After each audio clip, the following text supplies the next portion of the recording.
Bonsoir, nous sommes au CO Cerizay avec l'équipe Football 79. À mes côtés, Jacques Jadot et Cédric Fuseau. Bonsoir et merci de nous accueillir parmi vous. Président, si vous commenciez par vous présenter un petit peu. Alors la présentation peut être relativement simple, hein. Jacques Jadot, moi j'ai 49 ans à date.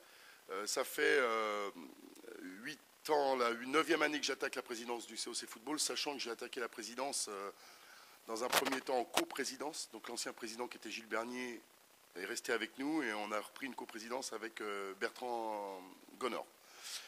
Et au fil des années, donc Gilles a un petit peu plus lâché, ce qui est tout à fait légitime, et Bertrand a pris aussi une décision de reprendre un peu de recul, donc ce qui fait que je suis à la tête de la présidence depuis maintenant plus de 5 ans, seul. Et bon, il n'y a pas de souci majeur, donc voilà un petit peu mon parcours de président COC Football. Président, si vous nous parliez un petit peu de votre organigramme sportif, parce que c'est ce qui intéresse nos auditeurs. Par organigramme sportif, l'organigramme sportif est relativement simple. On n'est pas un club non plus de 150 000 licenciés. Enfin, j'exagère en disant ça, mais l'organigramme sportif, on a fait un choix depuis quelques années, depuis qu'on est à la tête depuis qu'on est président les uns les autres, d'avoir un coach principal, un entraîneur principal qui est à côté de moi au nom de Cédric Fuseau. Ce qu'on demande à Cédric, c'est évidemment d'avoir un œil sur la totalité de nos seniors à date. Et ce qu'on demande aussi à Cédric, c'est d'avoir un œil sur notre école de foot, qui aujourd'hui est un peu aussi la fierté du club, parce que ça fait quelques années où on arrive à faire quelque chose de performant avec nos jeunes. Et Cédric a pour mission de chapeauter l'un et l'autre.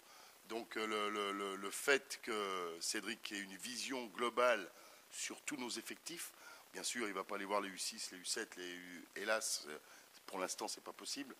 Mais bon, ça, c'est la continuité de la chose. Donc, on prend à partir des jeunes. Nous souhaitons, le bureau comité directeur, que Cédric ait une vision sur la totalité des effectifs. Sachant qu'on a des équipes en région, de jeunes en région, pardon. Et après, nos seniors jouent en DHR quand même aujourd'hui. La structure sportive, elle est relativement simple. Donc, Cédric, patron sportif, qui est entouré, lui, d'un coach de la réserve A et d'un coach de la réserve B. Donc, bien sûr, avec des éducateurs qui vont avec. En étroite collaboration avec ces deux personnages, parce que ça concerne tous les seniors, et également en étroite collaboration avec un garçon comme Christian Réau, qui chapeaute tous nos U19. À partir de ce moment-là, on peut considérer que nos U19, qui sont les jeunes du club, qui sont des petits seniors, entre guillemets, pas par la taille, mais par le jeu, nous souhaitons, enfin le bureau comité directeur souhaite que Cédric ait une vision assidue et pointue sur ce genre de joueurs, tout simplement. Cédric, on est en pleine période de transfert. Alors, on a annoncé sur le site l'arrivée déjà d'un Baptiste Brossard. Est-ce que tu peux nous en parler un petit peu ? Donc pour Baptiste Brossard, effectivement, c'est un joueur qui va nous rejoindre l'année prochaine. Il est issu du centre de formation des Chamois niortais, donc il est passé par les 14 ans fédéraux. Et à la perte du statut du centre de formation, il est parti de Niort. On l'avait sollicité à ce moment-là pour venir jouer en 15 ans DH chez nous. Il avait fait le choix de rejoindre Cholet, donc il a fait toute sa préformation à Cholet. 15 ans DH, U17 nationaux, U19 et cette année il était dans les effectifs seniors. Il était entre la première réserve et la seconde réserve, entre la DSR et la PH à Cholet. Donc voilà, c'est quelqu'un qui doit nous amener la qualité technique et la maturité malgré son jeune âge au niveau de l'organisation. Il aura un rôle au milieu de terrain qui va être de faire la transition entre la récupération du ballon et l'organisation du jeu. Donc avec le profil et le passé qu'il a, il doit nous permettre d'être un peu plus performants dans ce domaine-là. Et puis on voit des jeunes qui reviennent aussi. Donc joueur Alves, Chauvière était chez vous. Vous récupérez aussi Étienne Baudet qui arrive. C'est une bonne chose pour le club de voir des joueurs revenir, le club formateur, entre guillemets. Donc oui, effectivement, c'était une de nos priorités au niveau du recrutement. C'était de partir avec des gens qu'on connaît, des gens dont on connaît les qualités et puis aussi les défauts. Et pour faciliter un petit peu l'intégration, on a voulu axer notre recrutement là-dessus. Donc effectivement, Jérémy Chauvière qui revient de l'ES Bocage, qui a fait toutes ses gammes à Cerizay, qui a fait une défenseur central, oui, qui est polyvalent, qui peut aussi jouer sur un côté.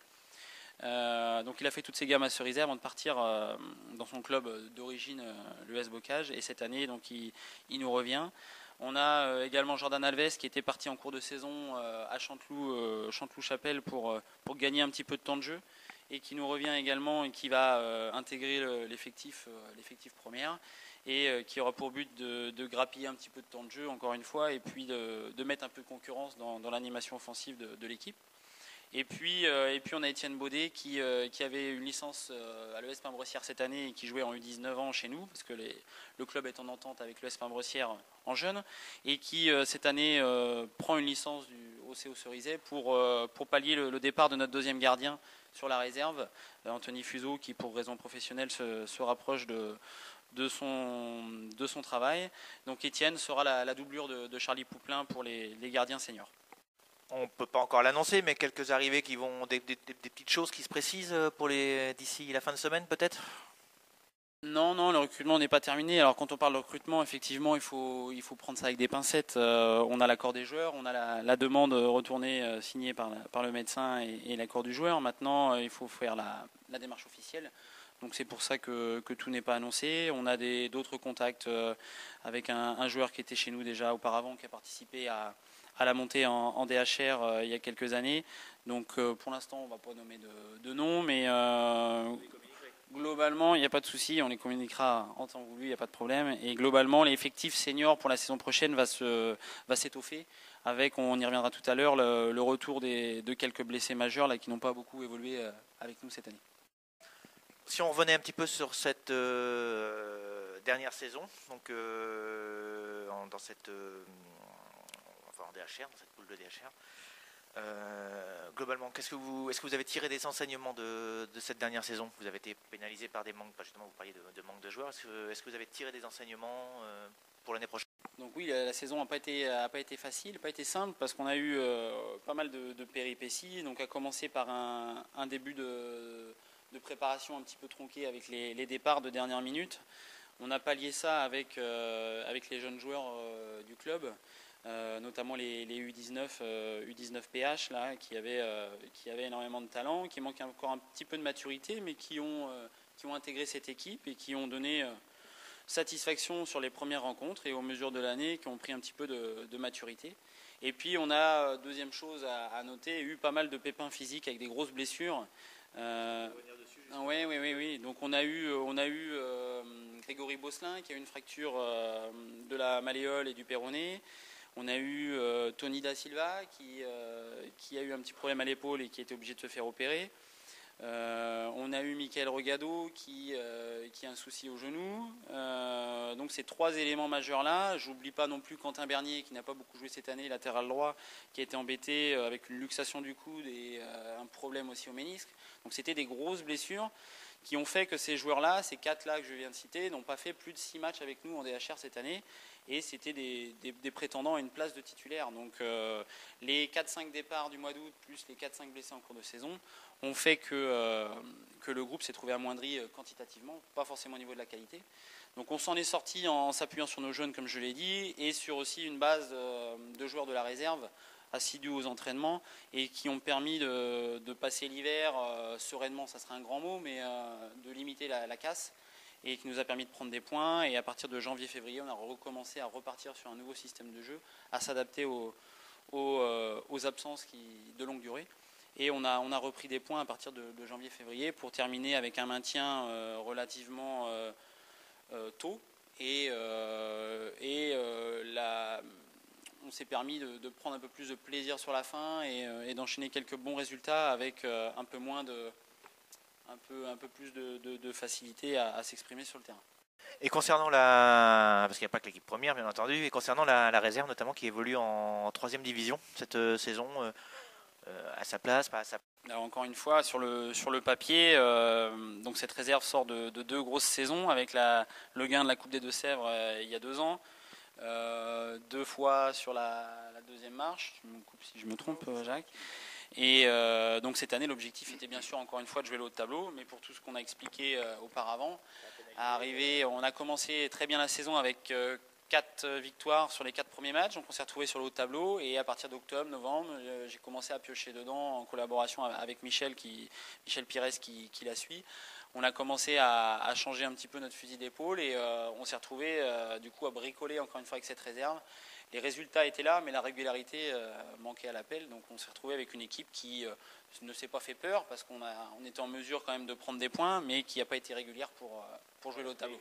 Président, si on parlait un petit peu de ces jeunes dont vous êtes si fiers justement cette saison, la dernière saison. Effectivement, fier, oui, effectivement, on est fiers de ces jeunes.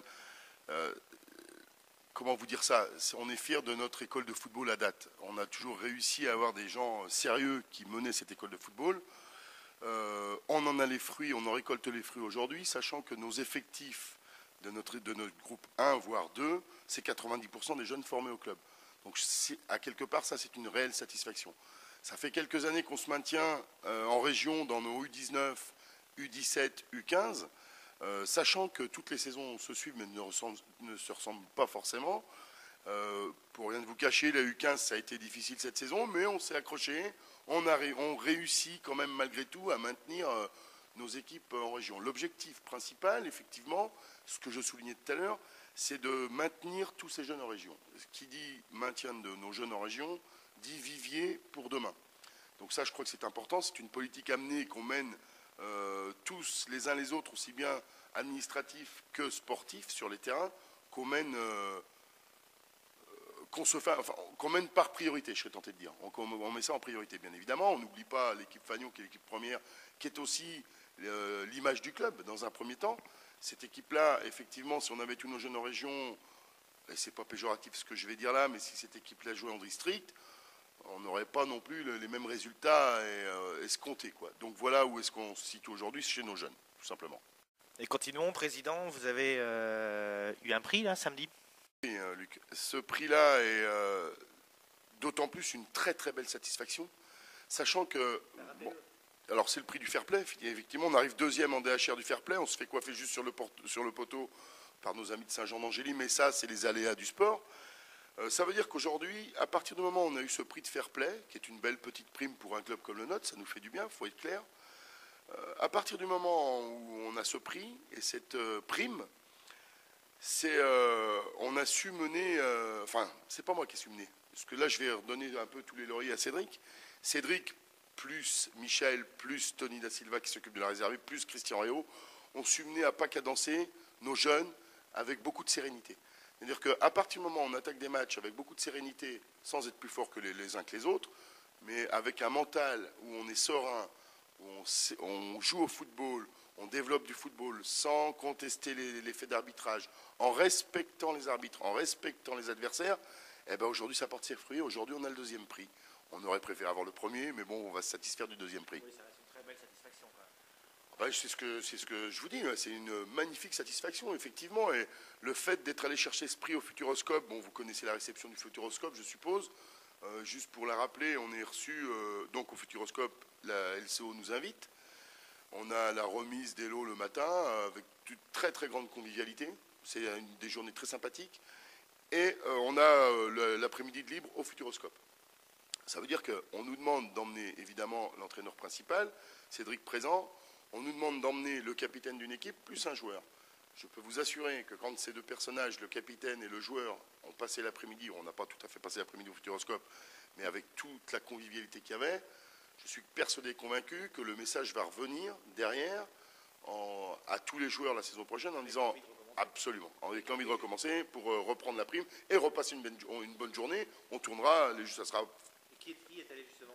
Alors, était présent cette journée-là, donc évidemment Cédric, notre coach principal. Après, on avait Christian Réau, qui est mon vice-président à date, notre vice-président. On avait Kevin Rouget, notre capitaine, emblématique, absolument, et Charlie Peuplin, notre gardien.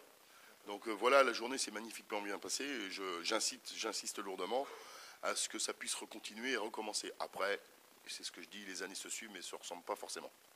Cédric, bon, tu es en train de préparer ta saison. Hein, comme dit, ça se travaille en amont. Ça se rapproche. On va parler un peu des ambitions. Qu'est-ce que va faire qu'est-ce que va viser la première? Président, vous intervenez, bien entendu, quand vous le souhaitez. Les ambitions vont être en adéquation avec le club, c'est-à-dire qu'on n'a pas forcément les moyens de faire n'importe quoi, donc on reste humble. L'objectif, c'est avant tout le maintien, hein, parce qu'on veut pérenniser cet effectif-là sur un niveau DHR qui propose quand même déjà pas mal de jeux. Après, l'objectif est de progresser. On a un groupe très jeune qui a besoin de prendre de la maturité. Donc l'objectif est de progresser encore et d'améliorer les résultats qu'on a cette saison. On a fait un tout petit peu mieux que la saison passée en termes comptables. On a, avec les péripéties qu'on a racontées, vécu une saison quand même compliquée. Donc on veut aspirer à plus de sérénité, obtenir un maintien un peu plus rapide. Et puis après, prendre les points en début de saison. Et puis, comme tous les clubs du bocage ou tous les clubs de la Ligue, les premiers points pris prédictent un petit peu la suite de la saison. Donc effectivement, si on arrive à prendre des points tôt, on aura l'ambition qui viendra au fur et à mesure que la saison va avancer. Quel pousse le DHR? Beaucoup de clubs du 79, quoi. Donc justement, un petit mot sur vos adversaires du département. Donc effectivement, oui, une poule de DHR bien représentée pour les Deux-Sèvres. Donc on aura quelques derbies et puis quelques rencontres avec nos voisins, plus ou moins proches. Donc on aura encore Saint-Sauveur qui est sur la continuité de la saison passée et de la saison précédente avec leur montée en DHR qui sera encore présent au rendez-vous. On a une équipe qui est formée de joueurs aussi du cru chez eux, avec beaucoup d'automatisme déjà en place, qui gagne donc beaucoup de points souvent en début de saison et qui arrive à maintenir la cadence. Donc une équipe qui sera encore présente cette année. On a la réserve Toirçaise qui est tributaire de la CFA2, mais bon, avec Florian qui s'en occupe, ils arrivent régulièrement à obtenir des points aussi en début de saison. Donc c'est une équipe qui est capable de se mêler aussi à la première partie de tableau. Et puis on a deux nouveaux qui vont se greffer cette année avec les clubs du Sud qui montent. Saint-Léguer qui pour moi fera office encore de prétendant à la montée, même s'ils arrivent de l'échelon en dessous, parce qu'ils ont une équipe pleine de qualité, avec des joueurs formés dans un club et quelques ressources aussi qui arrivent des chamois à côté. Donc on a des joueurs qui ont un passé de haut niveau, entre guillemets, jeunes. Et puis Échiré Saint-Gelais qui est à l'instar de Saint-Sauveur sur une dynamique depuis 2 saisons et qui possède des joueurs de qualité. Donc peut-être que cette année les Deux-Sévriens joueront les premiers rôles. C'est pour ça que je disais tout à l'heure que les points pris en début de saison vont être importants parce qu'il n'y aura pas 10 équipes qui va jouer la tête. Donc attention au départ et restez prudent, restez humble et puis continuer à prendre un petit peu de maturité et progresser avec les jeunes du cru. Et ces réserves, alors qu'est-ce qu'elles vont faire l'année prochaine? Notamment cette réserve A qui fait, on va dire, des podiums à chaque fois et à qui il manque ces tout petits points pour aller chercher la montée. Quant à la réserve A, moi je reprends un petit peu la parole, mais bon, c'est vrai qu'on s'était fixé un objectif depuis cette fameuse Coupe des Deux-Sèvres d'effectivement d'essayer de réduire l'écart par rapport à la DHR. Aujourd'hui, comme l'a dit Cédric et souligné tout à l'heure, on est passé à 2 doigts de réduire cet écart et malheureusement on a eu toutes ces blessures. Et je reste persuadé, convaincu que si toutes nos petites péripéties n'étaient pas arrivées, cette réserve aurait forcément été sur le podium, c'est sûr. Monter, je ne sais pas, parce que c'est les aléas du sport. Mais effectivement, on va s'employer la saison prochaine à essayer de différencier cet écart, de se rapprocher de plus en plus, quoi. Voilà. Après, oui, c'est une saison de football, c'est sportif. On ne connaît pas de quoi sera fait l'avenir. Donc, hélas, si on le savait, on ne serait pas là aujourd'hui. Donc voilà, quoi, on va essayer de tout mettre en œuvre et de tout construire avec l'intermédiaire de Cédric et puis de Michel pour que ça se passe au mieux. Et évidemment, qui dit se passe au mieux, c'est essayer de caresser l'espoir d'une montée. Il faut être honnête. Oui, bien sûr. Ben, d'une coupe, les coupes, c'est toujours intéressant, évidemment. Ça met du baume au cœur dans un club, ça met de l'élan dans un club, c'est évident. Alors, c'est évident. Mais il y a la coupe, les coupes sont importantes. Mais il y a aussi le fait de réduire cet écart aussi, qui me paraît aussi relativement important. Je pense qu'il faut qu'on n'oublie personne, quoi. On n'oublie pas les coupes, on n'oublie pas le championnat, on n'oublie pas non plus les coachs de la réserve, on n'oublie pas les joueurs qui ont le potentiel de prendre les deux équipes, hein, que ce soit en DHR ou en réserva. Donc il faut qu'on soit prudent, vigilant, et on mettra tout en œuvre pour que ça fonctionne. Juste avant de conclure, Président, justement, je sais que ça tient à cœur à beaucoup de présidents de clubs. Un petit parcours en coupe, ça vous ferait pas rêver, justement, dans cette grande coupe de France ou alors en coupe du Centre-Ouest? Qu'est-ce que je peux vous répondre par rapport à ça? Évidemment, c'est évident. Un parcours, c'est ce que je viens de dire tout à l'heure et ce que je viens de souligner, que vous preniez un parcours des Deux-Sèvres, une coupe des Deux-Sèvres en district, vous prenez une coupe de France, voire une coupe du Centre-Ouest, évidemment que c'est important. Et ce qui amène de l'élan dans un club, c'est évident, en plus avec tout ce que ça comporte. Donc c'est effectivement, plus de tours on fera en Coupe de France, mieux ça sera par la force des choses, c'est évident. Avant de conclure ce petit entretien, est-ce que vous avez un coup de cœur à faire passer, un petit message amical à l'ensemble des auditeurs de Football 79 ou footballeurs de Sévrien? Cédric? Mais je crois qu'on a déjà de la chance d'avoir sur un petit périmètre autant d'équipes à ce niveau-là. C'est pas forcément le cas sur les autres districts de la Ligue, mis à part la Vienne ou la Charente avec des grosses agglomérations. Mais je pense aussi qu'on doit se continuer à perdurer à ce niveau-là, et puis ça va former un petit peu une émulation qui fera peut-être que dans quelques années on aura plus de représentants au niveau national. Je pense aux clubs autour comme Bressuire, comme Thouars. Donc il faut qu'on continue, et on a quand même la chance aussi d'avoir des ambiances dans le coin qui sont quand même pas mal quand on voit la Coupe des Deux-Sèvres dernièrement. Donc je pense aussi que la force du district des Deux-Sèvres, c'est pas seulement les clubs régionaux, c'est aussi les clubs départementaux. Et puis après c'est un tout, hein. Le football c'est pas que l'équipe une, Jacques l'a dit. Au club on porte autant d'importance aux jeunes qu'aux réserves.